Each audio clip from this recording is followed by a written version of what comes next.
hoy vamos a estar tratando el tema de presbicia y lentes de contacto multifocales. Eh, Como recién le comentaba a Judith, este es un tema que a mí particularmente me apasiona. En mis épocas de adaptador tuve muchos casos interesantes y creo que fue una de las cosas con las que más aprendí respecto de la contactología, ¿no? Y esta interacción con el paciente.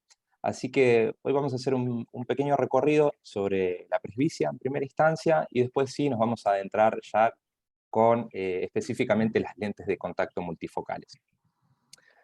Eh, Les voy a mostrar, yo sé que en este horario es difícil a veces conectarse y mantenerse, sobre todo después de una larga jornada, pero para que sea un poco más dinámico y haya un poco de interacción, les voy a ir haciendo algunas preguntas que van a aparecer ahí en la pantalla. Eh, Quizás se van a reír un poco, algunas son bien fáciles. La idea es despertar un poco ahí qué recordamos o qué cosas creemos saber a veces respecto de bueno, veo que todos súper bien, van respondiendo, ¿sí? La tienen súper clara, bárbaro. Sí, la presbicia, ¿qué es lo que entendemos de la presbicia? Esta parte es algo, vamos a decir, ustedes ya lo están respondiendo ahí, casi todos están respondiendo muy bien, ¿sí? Está relacionado justamente a la edad del paciente y a la capacidad de acomodación de cristalino, ¿sí? Están respondiendo todos muy, muy bien, gracias a los que están respondiendo y se están enganchando. Eh, Aneley, no sé si querés hacer una consulta, hay una mano levantada ahí, si no continuamos. Sí, a veces saludan, a veces es una mano por consultar. Bien, no veo nada en el chat, continúo entonces. Bien, finalizamos la votación. Gracias por esa breve participación. Entonces, bueno, sí, vamos a la parte que nos interesaba y es hablar un poco de qué es la presbicia. Sí, la presbicia, como bien ustedes eligieron ahí en las opciones, viene vinculada a un proceso fisiológico, sí, es decir, a un proceso normal, habitual en la vida de los seres humanos que está vinculado directamente con la edad.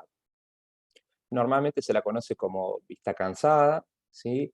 Y aparece en las personas a partir de más o menos los 40, 45, en algunos un poquito antes, en otros un poquito después, pero la realidad es que esto nos pasa a todos los seres humanos.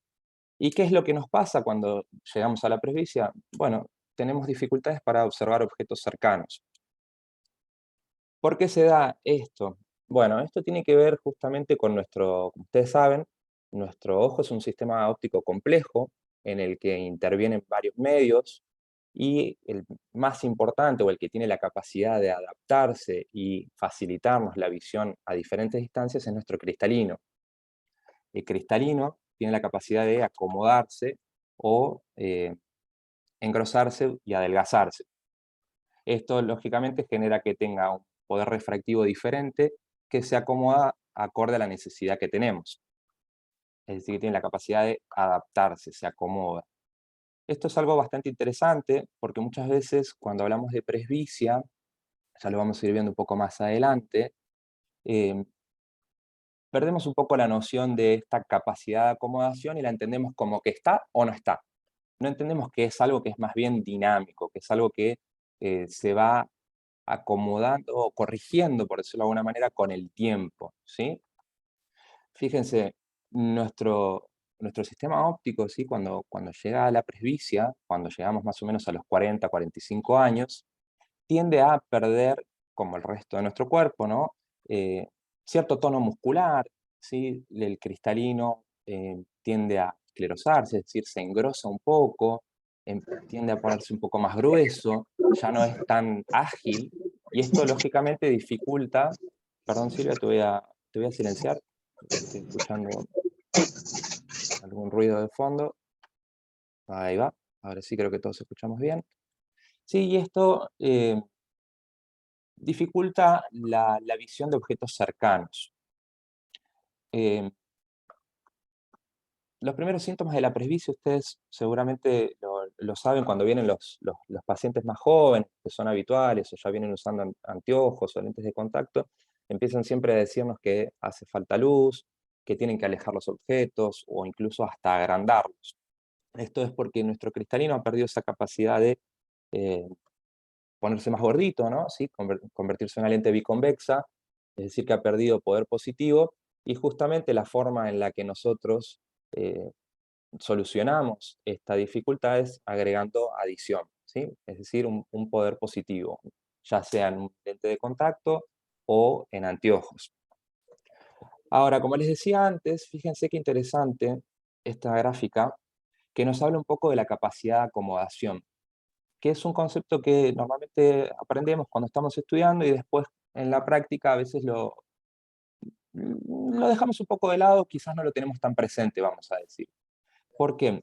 Fíjense que cuando, a ver si se ve el puntero, fíjense que cuando somos más bien jóvenes tenemos una capacidad de acomodación promedio bastante elevada, ¿sí? Que esto incluso lo podemos ver normalmente en niños que tienden a jugar o a tener muy buena agudeza con objetos que están realmente muy cerca, que incluso a veces nos preocupa que estén manipulando cosas tan cerca de la cara, y a medida que vamos envejeciendo esta curva va decreciendo. Fíjense que a partir de los 40 años aproximadamente ya empezamos a corregir 4 dioptrías o menos. Es por eso que empezamos a necesitar eh, una solución óptica. Y ahí les voy a hacer nuevamente otra pregunta. Sí, yo sé que esta pregunta por ahí también es fácil, pero ustedes me van a decir qué les parece. La idea es ponerle un poco de dinamismo a la charla. Yo sé que, como les decía antes, les agradezco mucho que estén conectados a esta hora. Sí, no sé si ya están viendo la pregunta. La pregunta dice, más allá del vicio refractivo que puedan tener nuestros pacientes de base, ¿sí? Les pregunto, ¿son todos los presbitas, son todos iguales? Y la opción es que sí, que son todos los presbitas iguales, o ¿qué está diciendo este chico? ¿Qué locura dice? Bueno, veo que las respuestas, la pregunta venía un poco tramposa, les voy a confesar, ¿sí? Las respuestas están viniendo también, está muy dividido esta votación. eh, los veo a todos súper activos ahí respondiendo. Y bueno, no es sorpresa, la mayoría está respondiendo que qué locura estoy diciendo, ¿no? Bueno, fíjense que hay una particularidad en la que, de alguna manera, la industria y todos nosotros también en la práctica habitual tendemos a referirnos cuando hablamos de los presbitas, de manera consciente o inconsciente, es que tendemos a categorizarlos. Y fíjense, estas categorías de presbitas, ¿sí? Se van dando justamente a partir del estadio en el que están. Y en este sentido estoy seguro que todos entienden perfectamente, porque lo viven a diario con sus pacientes, el estadio en el que se encuentran, ¿no? Esos jóvenes presbitas que vienen con sus cuarenta y pocos y están cancheros y dicen, no, yo veo bien, y lo ves que estiran el brazo para mirar el celular, o tienen una letra gigante, ¿sí? O te dicen, no, a la noche me cuesta, tengo que poner un poquito más de luz, ¿sí? Esos son los presbitas emergentes, los que empiezan con estas dificultades de visión próxima y que de alguna manera todavía eh, pueden o no necesitar una solución óptica. Ahora, cuando pasamos al siguiente estadio, a los presbitas transicionales, que ya están entre los 40 y largos y 50, ahí ya estamos hablando de personas que tienen una dificultad que es evidente. De alguna manera necesitan corregir, ¿sí? Ya sea agrandando la imagen en sus dispositivos digitales o eh, ya incluso hasta me animaría a decirles que en muchos casos con la luz suficiente o estirando el brazo, igual tienen dificultad.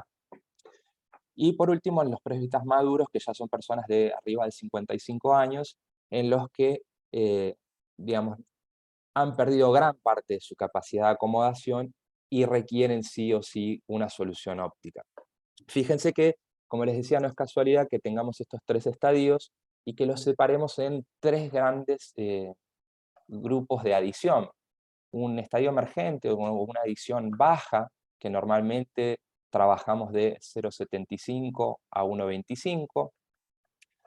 En los transicionales, que son adiciones medias, estamos en 1,50 a 1,75 dioptrías, y en el caso de los maduros ya estamos por arriba de las 2 dioptrías, que es donde les decía justamente no tienen oportunidad posibilidad, en realidad, de corregir sin una solución óptica, ya sea anteojos monofocales, ocupacionales, multifocales o con lentes de contacto, que como ustedes ya bien saben, en muchos casos, durante muchos años que no hubo una solución multifocal, se usó para quienes lo toleraban soluciones de monovisión, y en algún momento también hubo algunos otros diseños que después les voy a comentar un poco más. Ahora bien, eh, volviendo al chiste anterior, es por esto que les decía que de alguna manera podemos decir que independientemente del vicio refractivo que tuvieran nuestros pacientes, suponiendo que no haya nada orgánico ni patológico, podemos dividirlos entonces sí a todos los presbitas en tres segmentos, ¿sí? Emergentes, transicionales y maduros. ¿Sí? O con adiciones bajas, medias y altas, que es como normalmente ustedes lo van a ver en la práctica diaria cuando trabajen con lentes de contacto. Ahora bien, fíjense qué interesante cuando se empezó a estudiar un poco respecto de la necesidad que surgía de lanzar al mercado soluciones multifocales, ¿no? Porque, eh, como les comentaba recién, durante muchos años no existió o no se podía hacer por diferentes cuestiones técnicas, se complicaba realmente entregar buenos resultados, que es en donde realmente a nosotros más nos interesa enfocarnos, en entregarles resultados y soluciones a nuestros pacientes, ¿verdad? Muchas veces nos pasa que nuestro paciente tiene una demanda muy específica, y ni que hablar hoy, que hoy las personas son viejas a partir de los 100 años, ¿no? Porque hoy un presbita tiene una vida extremadamente activa, laboral, personal, deportiva, tiene que ver de lejos, media, cerca, maneja, digamos, ustedes lo viven a diario seguramente con los anteojos aéreos multifocales, e incluso si ya vienen usando lentes de contacto multifocales de otras compañías, también saben lo que es que el paciente venga y nos diga, yo quiero ver todo, quiero ver como hace 20 años atrás. Y bueno, ahí empieza una parte entretenida para nosotros en la que tenemos que, lógicamente, eh, trabajar expectativas, ¿sí? Acompañar a este paciente, educarlo de alguna manera también para explicar cuál es el alcance de las diferentes opciones. Y algo que a mí me gustaría dejar muy claro, independientemente de que esta es una charla de Johnson y Johnson, es que eh, no hay una lente mejor ni peor, ni todos los pacientes son excelentes candidatos, ¿sí? Para utilizar lentes de contacto en primera instancia o lentes de contacto multifocales. ¿A qué voy con esto? A que es muy importante su criterio profesional y la interpretación de la necesidad de sus pacientes, ¿sí? Esto ustedes saben bien que no hay una receta única y mucho menos cuando hablamos de contactología y lentes de contacto multifocales. Eh, de hecho, una de las grandes preguntas normalmente que surge es, bueno, Pablo, ¿cómo hago? Dame la solución o explícame cómo hago y tomo esto de referencia para siempre. Bueno, la verdad es que hay una serie de pasos que después si quieren podemos conversarlas en detalle, pero eh, los pacientes tienen diferentes necesidades y yo estoy seguro que ustedes son todos excelentes profesionales y saben interpretarlas. Y los invito a que nunca pierdan esa curiosidad por seguir buscando cuál es la mejor solución para cada uno de sus pacientes. ¿Sí? Habiendo hecho esa salvedad, ahora sí vuelvo entonces a hablarles un poco de la realidad y la oportunidad que hay en el mercado. Este gráfico que les traigo es un gráfico que representa el mercado de Estados Unidos, que como ustedes saben es uno de los mercados más grandes a nivel mundial y tanto bueno, en todo sentido y en contactología por supuesto también, pero nos sirve de referencia porque de alguna manera podemos traerlo quizás a un poco a nuestra mirada local.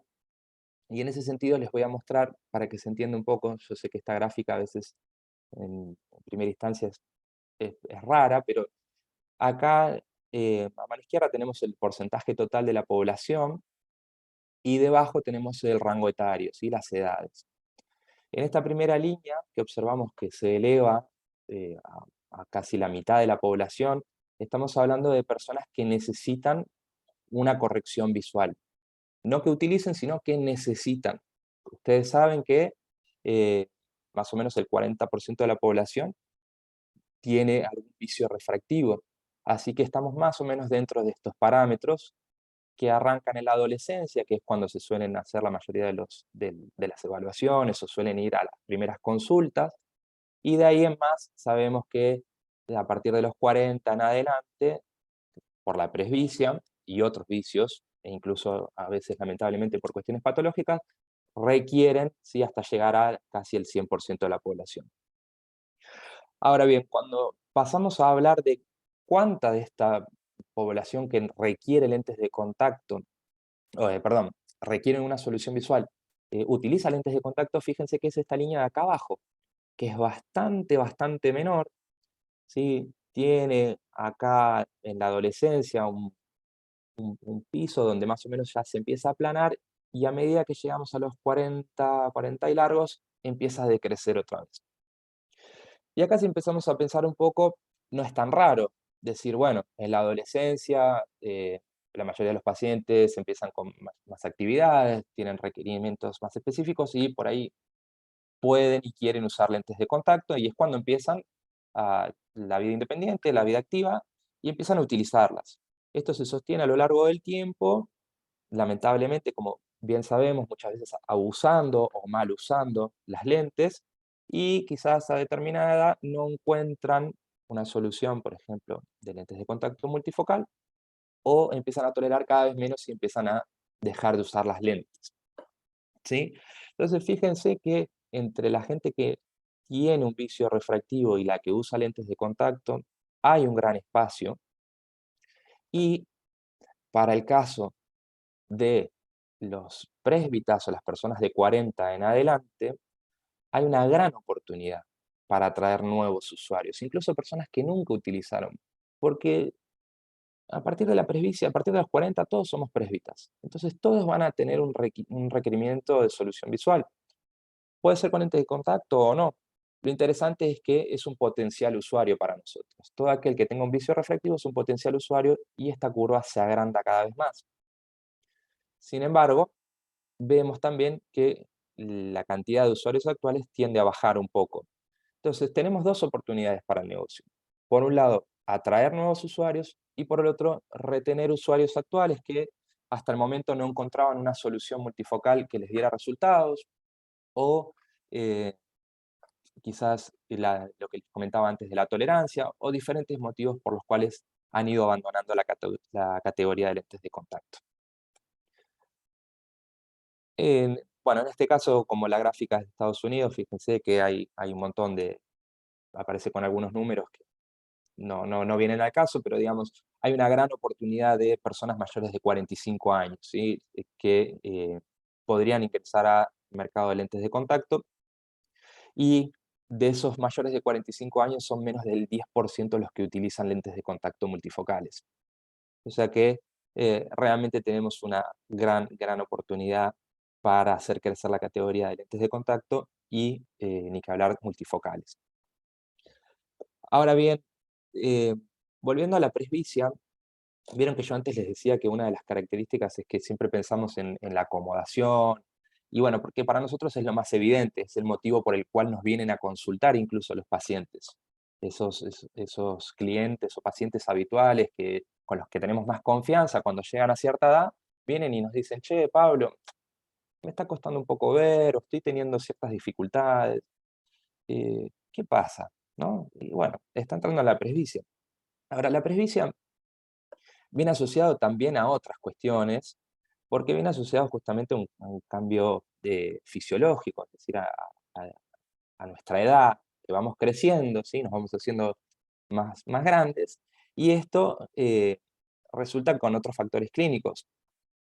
Uno de los más importantes que ustedes saben y que debemos evaluar es el cambio en todos los de contacto, esto es clave esta gráfica vamos, eh, tenemos el tiempo de ruptura lagrimal y la edad de los pacientes.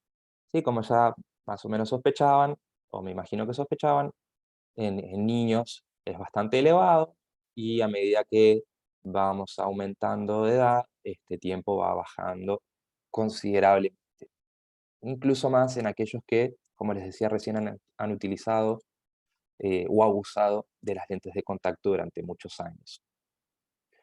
Ahora bien, esta es una de las grandes cosas que nos interesa y de las cuales tenemos que realizar un buen examen previo, pero también a lo largo de los años se ha ido estudiando un montón de ojos como para entender mejor la dinámica de la presbicia, ¿no? ¿Qué es lo que estaba pasando?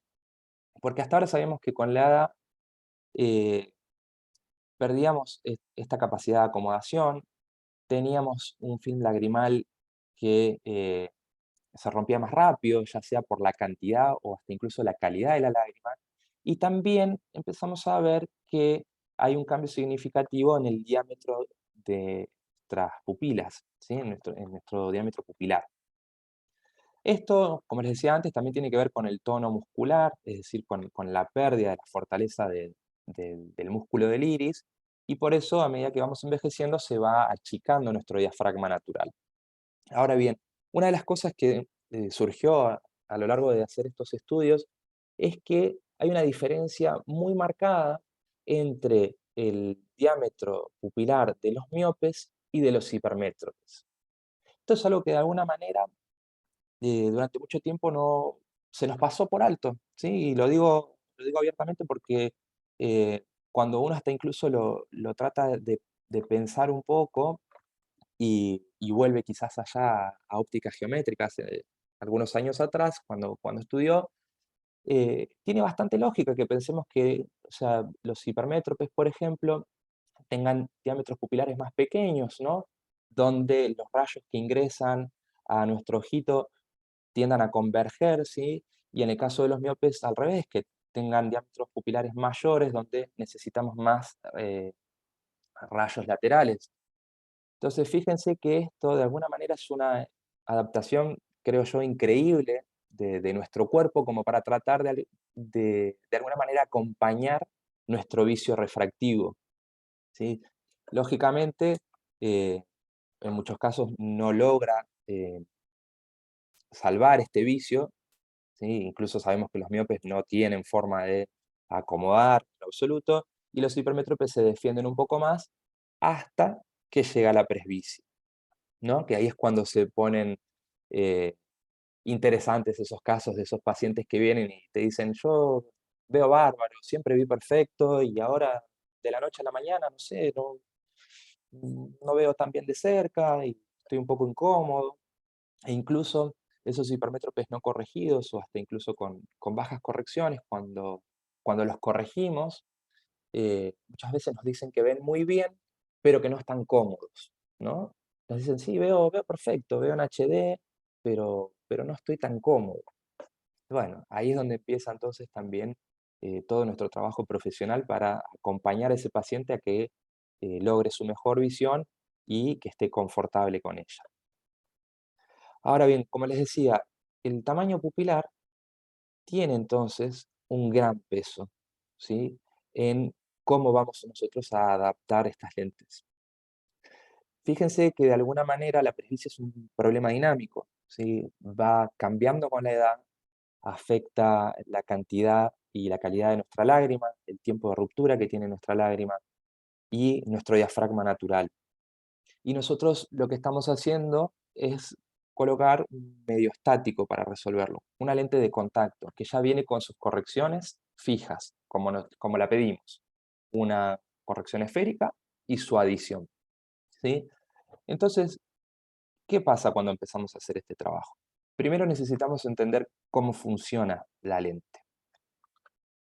Yo acá les voy a hacer una pregunta que me gustaría que me respondan en el chat, porque a mí me pasó que en su momento cuando tuve que estudiar este tema, casi que me pareció una obviedad cuando hablábamos de lentes de contacto multifocales que las lentes de contacto multifocales todas tienen el diseño centro-cerca. ¿Qué quiere decir diseño centro-cerca? Quiere decir que la zona central del lente tiene la mayor potencia positiva, ¿sí? O menor negativa, quédense siempre con ese concepto, y progresivamente hacia el borde exterior del lente, esa corrección va disminuyendo, va siendo menos positiva, para lograr la corrección de lejos. De hecho, de alguna manera, una analogía que podemos hacer rápidamente con los multifocales aéreos es que esto vendría a ser el corredor, ¿sí? Lo que nosotros llamamos el corredor, que en los lentes multifocales aéreos es una obviedad que la zona de lejos esté en la parte superior y a medida que nuestro paciente baja la mirada llega cerca. Mi pregunta acá es si para todos está tan claro que la zona central sea de cerca y el borde exterior sea de lejos. Yo confieso que en su momento cuando lo estudié, eh, no me pareció tan obvio y como que me dejó algunas preguntas de decir, pero ¿cómo la zona central más positiva y el borde exterior, sí, eh, con la corrección de lejos?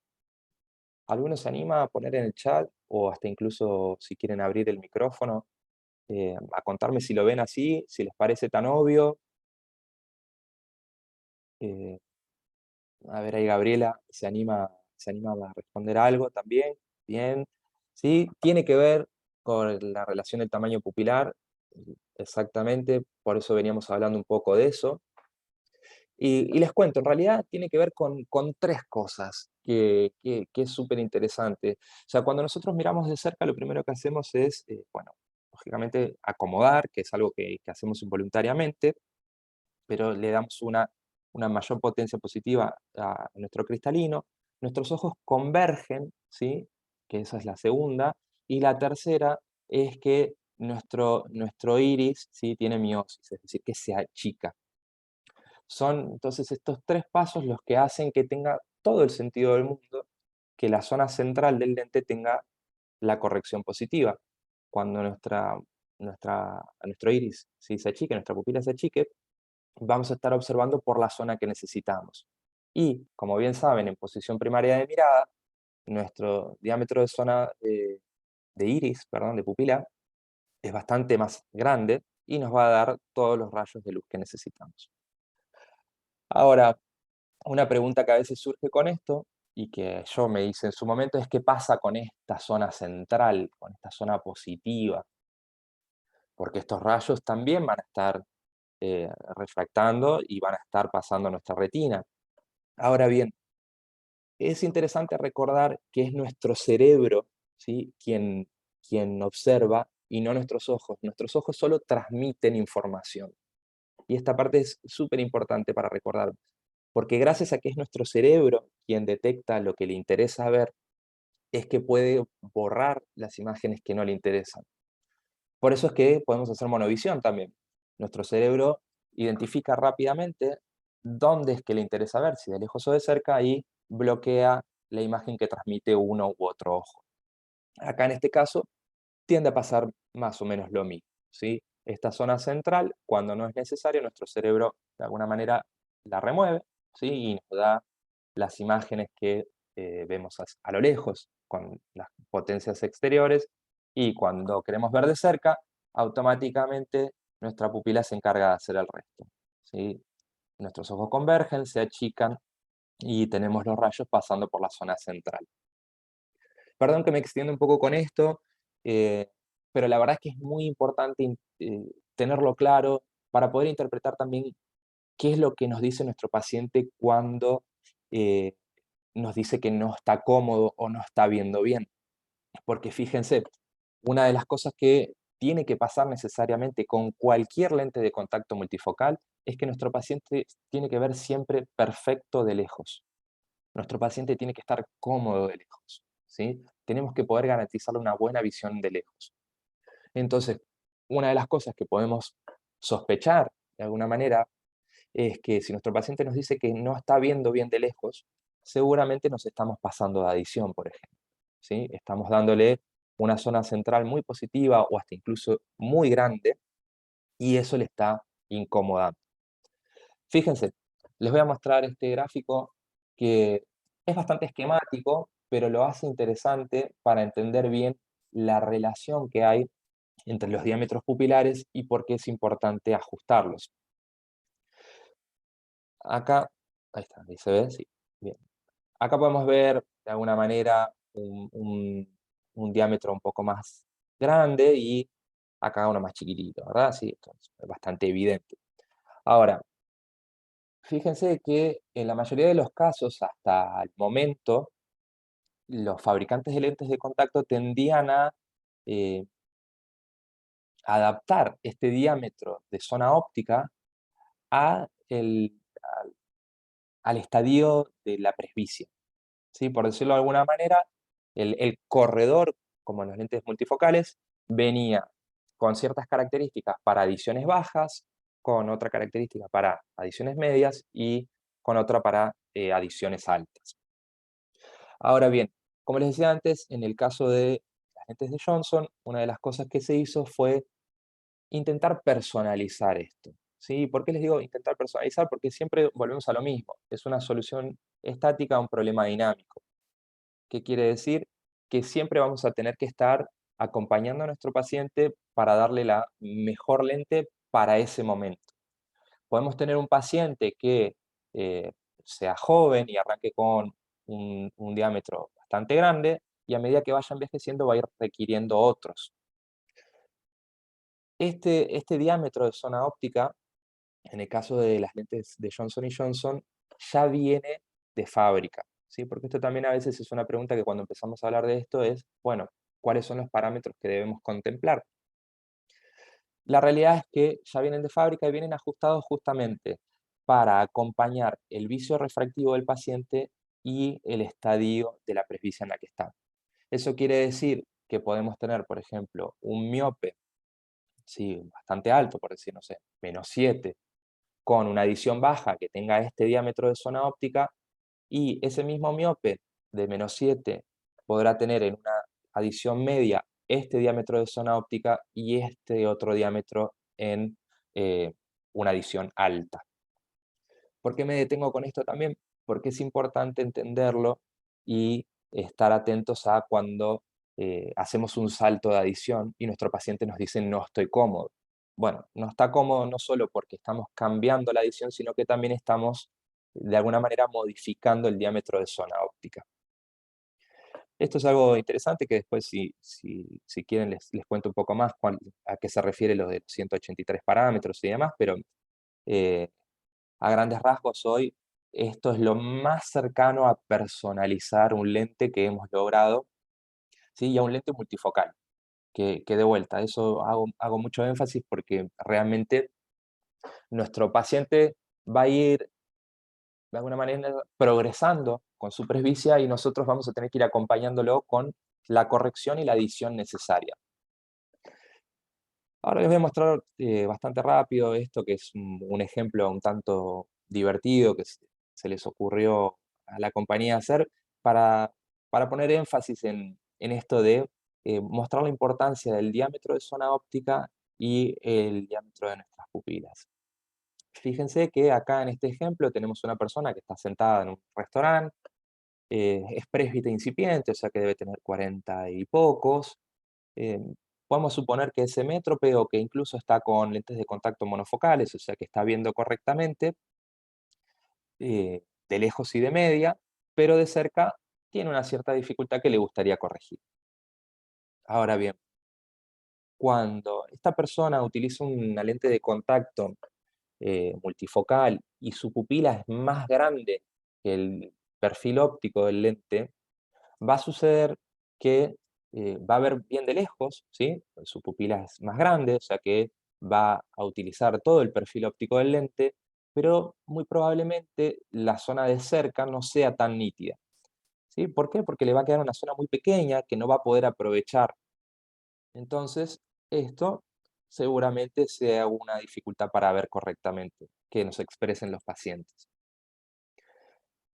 Otro caso, que para mí creo que es un poco más fácil de identificar y hasta incluso quizás más común, es cuando la pupila es más pequeña que el diámetro de zona óptica. Fíjense que en este caso, la zona óptica en rojo y la pupila de detrás, que es más grande, va a haber toda una parte donde ingresan rayos de luz que no tienen la corrección que nuestro paciente necesita. Eso, lógicamente, como es el borde exterior, que es la zona de visión lejana, le va a incomodar y seguramente no esté tan cómodo. Y bueno, por último, ¿sí? Cuando el perfil óptico y el diámetro pupilar coinciden, tenemos que nuestro paciente logra ver correctamente en todas las distancias. Ahora bien, hasta acá vienen bien, estoy hablando mucho, hablo muy rápido, díganme, yo no los veo, y cada tanto miro el chat, veo que no hay preguntas, pero como les dije, a mí este tema me gusta, así que por ahí si voy rápido o tomo cosas que doy por sentadas, eh, pregunten. Bueno, todos bien, nadie dijo nada, me quedo tranquilo entonces. Tenemos 10 minutitos más y después sí abro entonces el espacio para que consulten, pero me gustaría dejarles algunas cositas como para que tengan de referencia a la hora de adaptar lentes de contacto multifocales y de vuelta. La más importante es que sigan las recomendaciones del fabricante. Yo sé que, que muchas veces tenemos mucha experiencia, tenemos muchos años trabajando con un producto, nos sentimos muy cómodos, pero a veces eh, hay productos como en este caso que les comentaba recién, que vienen con diseños más modernos o diferentes y debemos respetar o intentar respetar, por lo menos en nuestros primeros casos, las guías de adaptación, ¿sí? De hecho, las guías de adaptación están hechas eh, porque están testeadas, por decirlo de alguna manera, ¿sí? Se ha probado muchas combinaciones diferentes y la mayor tasa de éxito está dentro de esos parámetros.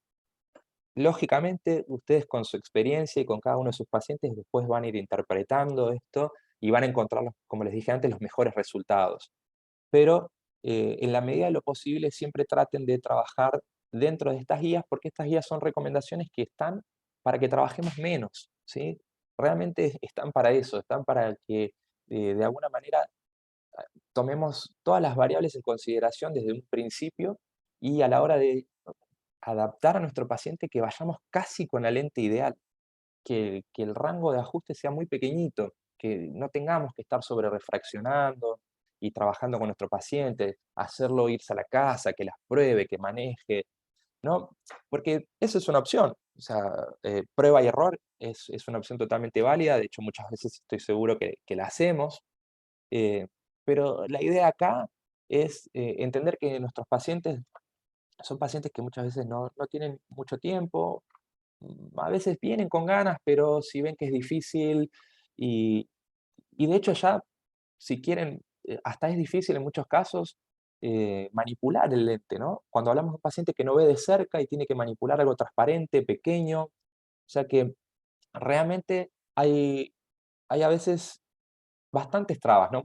Son muchas, pero hay bastantes y tenemos que acompañar a nuestros pacientes a romper con esto. Entonces, desde lo profesional, ¿qué es lo mejor que podemos hacer? Es identificar rápidamente qué necesita y también brindárselo de la mejor manera y lo más rápido posible. Por eso es que me detengo con eso de eh, acompañar las guías de adaptación, ¿sí? O ponerlas en práctica, por lo menos.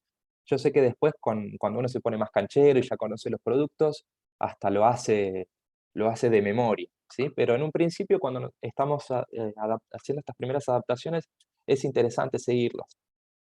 Y fíjense, eh, ¿por qué les digo que es interesante seguirlas? Es porque son bastante fáciles y bastante cortas. Cuando las hacemos bien, eh, en el sentido que las seguimos paso a paso, realmente hasta tiene lógica. Fíjense, nuestra primera recomendación cuando ustedes vayan a trabajar con lentes de contacto multifocales es que obviamente determinen la agudeza visual de nuestros pacientes.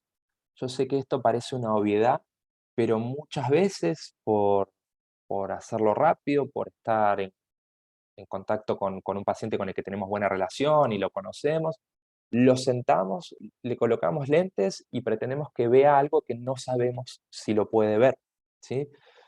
Muchas veces nos encontramos forzando a pacientes a ver 10 décimas cuando por ahí nunca las vio, ¿sí? Que de vuelta parece una Navidad, pero a veces no nos detenemos, es un momento.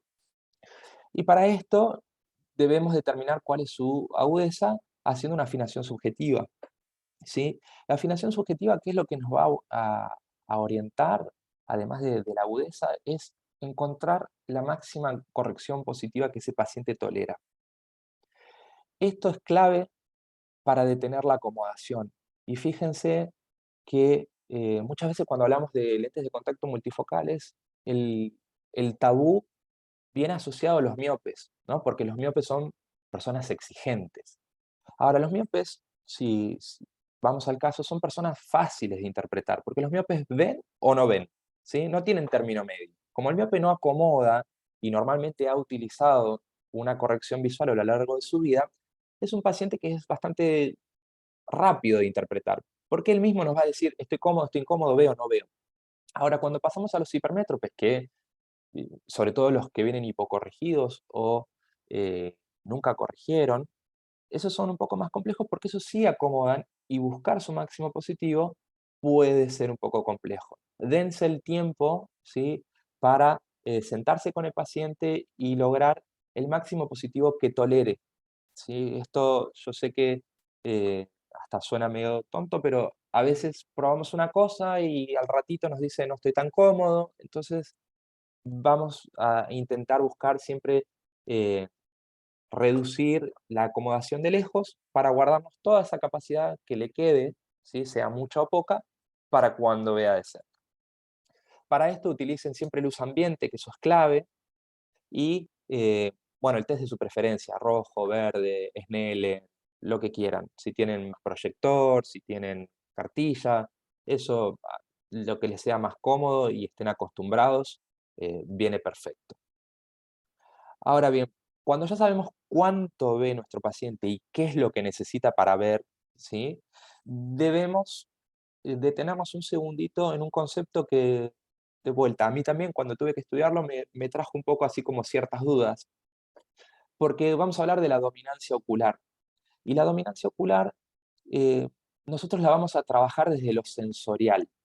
Normalmente yo lo aprendí así, creo que casi todos lo aprendimos y lo hemos trasladado a lo largo de nuestros años profesionales a trabajar con lo que se llamaba la dominancia direccional, ¿no? Esto de hacer un circulito, hacer apuntar o hasta incluso con las manos.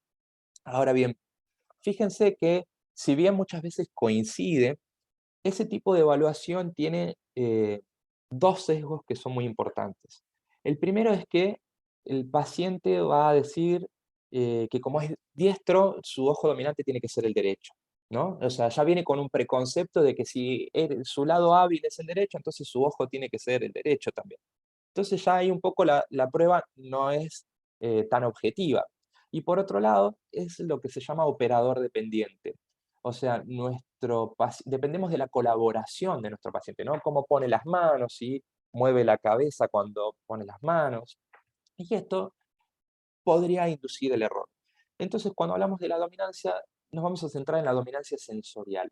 La dominancia sensorial, ¿qué es? Es la preferencia que le da nuestro cerebro a formar imágenes, ya sea con un ojo o con el otro. ¿Cómo la vamos a encontrar? Con lo que se llama el test de emborronamiento.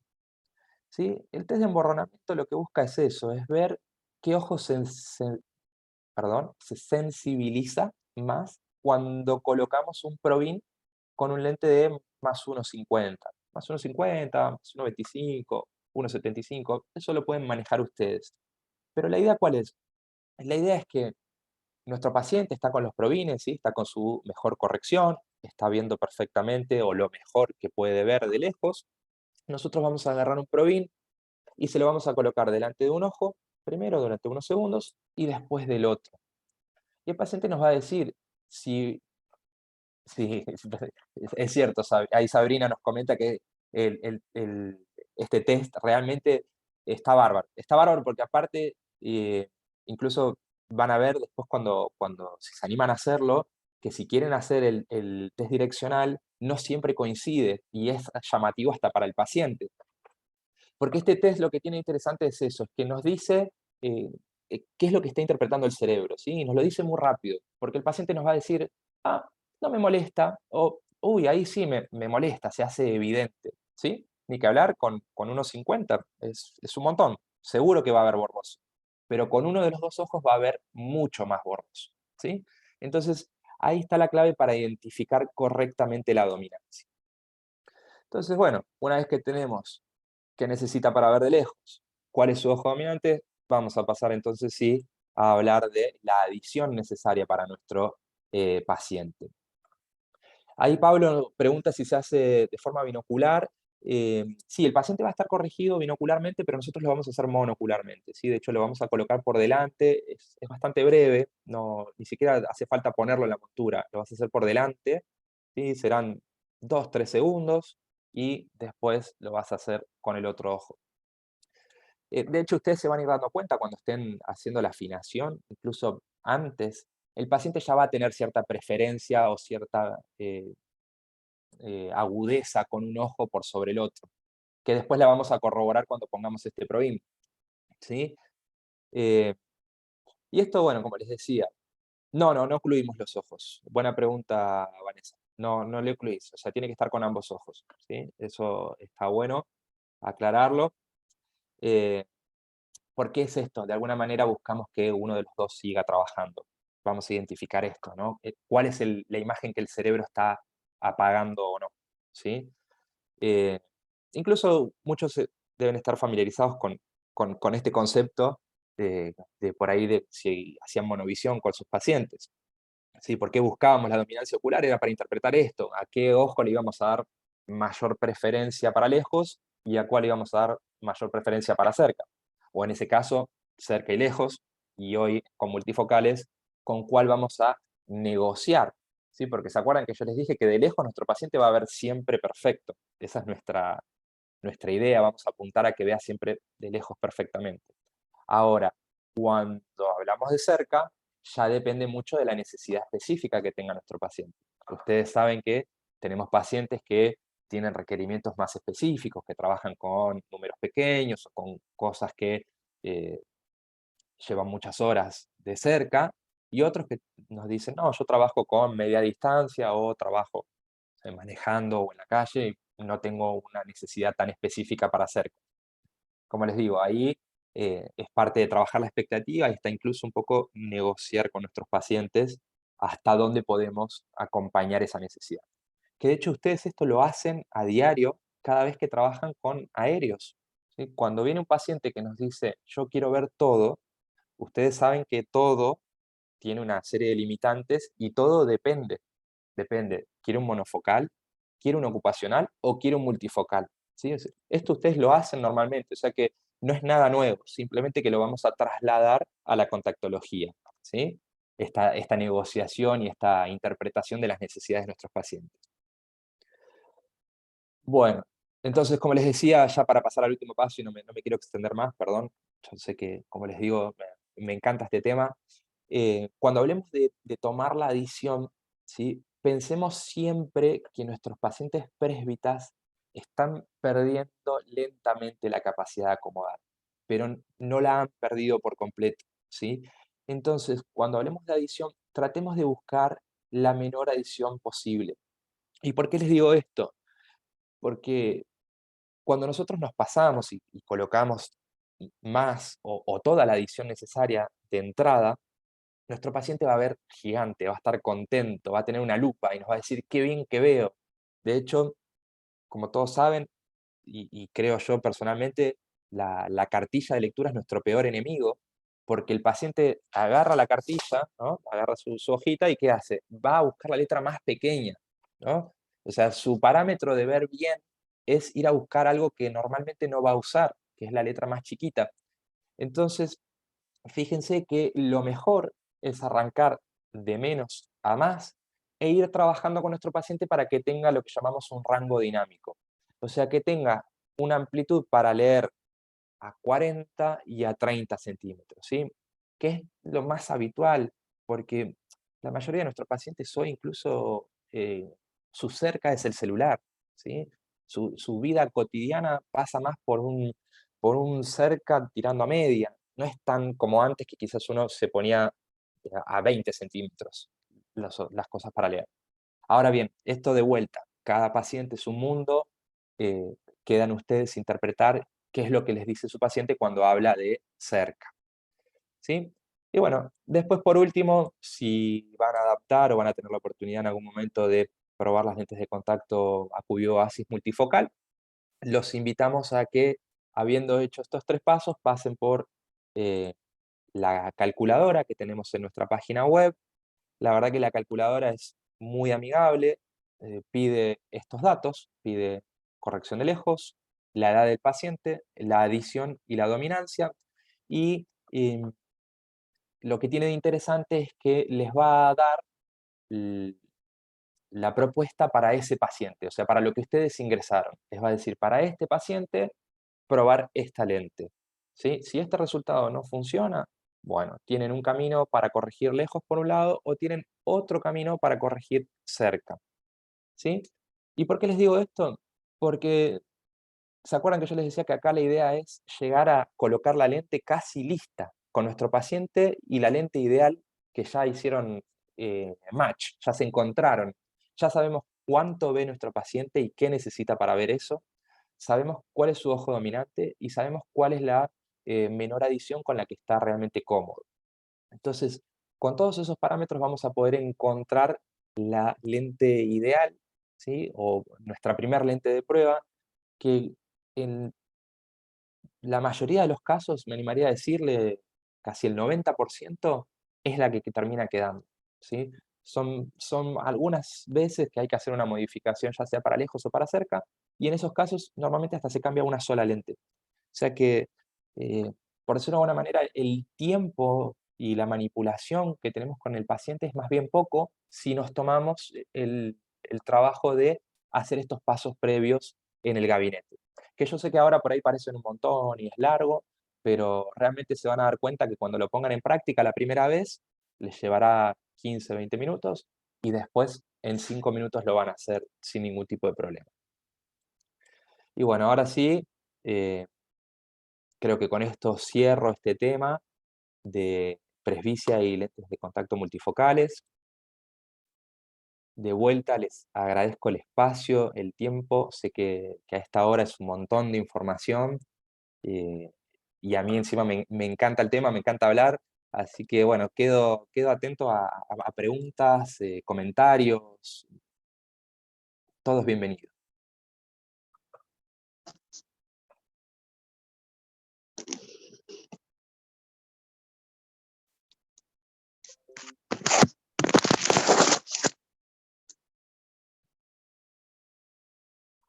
Hola Graciela, ¿cómo estás?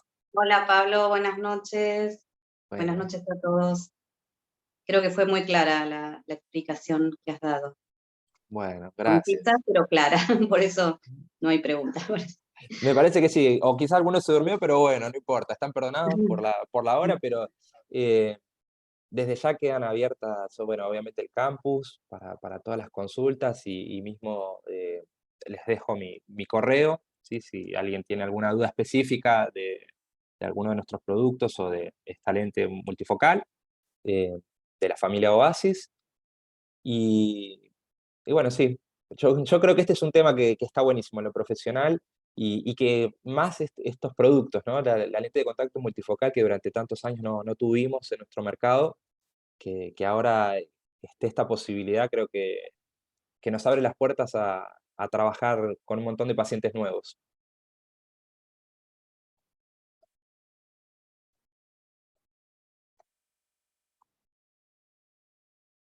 Bueno, entonces sin más, ahí les dejo mi correo a todos. Veo que no hay ninguna pregunta, están todos muy contentos, les agradezco de verdad. Me encantó tener el espacio y los invito a que vengan a La Plata, ¿sí? A quienes estén por la zona, el próximo sábado 6 de agosto. Vamos a estar haciendo un entrenamiento presencial, ¿sí? Que la verdad que como les decía al principio me parece súper necesario. Y va a estar bueno porque vamos a trabajar con lámpara hendidura, que también es una súper herramienta que lamentablemente no siempre tenemos en la óptica, pero que incluso no teniéndola está bueno conocerla y entender la importancia, ¿sí? de la evaluación que podemos lograr con ese instrumento. Así que, bueno, me imagino ya después recibirán a través del Sí. campus. Por ahí preguntaban el horario del sábado, pero bueno, ya se va a ir informando a todos los matriculados de la próxima charla y el horario. Buena pregunta, sí. Entiendo que va a ser por la mañana, pero no tengo el horario específicamente, así que seguramente en los Sí, próximos en breve días. ya se va a informar, así que bueno. Dale. Bueno, bárbaro, Y presencial es mejor todavía, sin me duda. parece, ¿no? Ahí surgen más dudas y quizás también muchos se animan a hablar y consultar o bueno, ver algún caso que también es muy interesante. Con la práctica es otra cosa. Eso es otra cosa, definitivamente.